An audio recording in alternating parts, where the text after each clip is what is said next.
Hello বন্ধুরা, আশা করছি তোমরা সকলে ভালো আছো।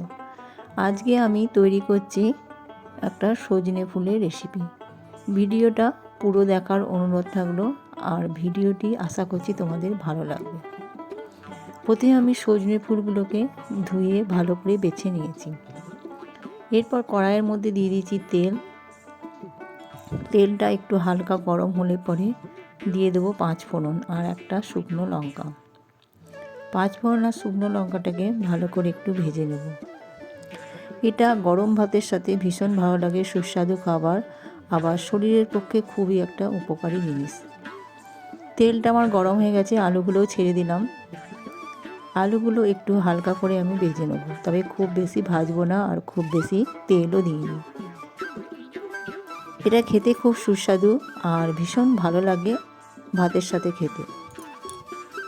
সবচেয়ে বড় কথা ভীষণ উপকারী। এরপর সজনে ফুলগুলো আমি দিয়ে দিলাম, ভালো করে নাড়াচাড়া করব। ভিডিওটিতে এই রেসিপিটিতে আমি কোনো মশলাই দিইনি আর খুবই কম তেল ঝাল দিয়ে তৈরি করছি। দিয়ে দিলাম অল্প একটু হলুদ আর সাথে দিলাম একটু নুন। আবার এটাকে আমি ভালো করে নাড়াচাড়া করে নেব। আমার চ্যানেলে সমস্ত কিছুই বেশিরভাগই নিরামিষ রান্না আমি সাধারণ পদ্ধতিতে রান্না করি।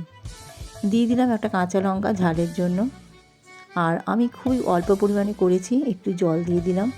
জলটা দিবার ভালো করে আমি নাড়াচাড়া করে নেব। ভীষণ ভালো লাগে খেতে এটা। তবে ভাজাও তৈরি করা হয়, আমি করলাম এটা চচ্চড়ি। সজনে ফুলের গন্ধটা খুব ভালো লাগে।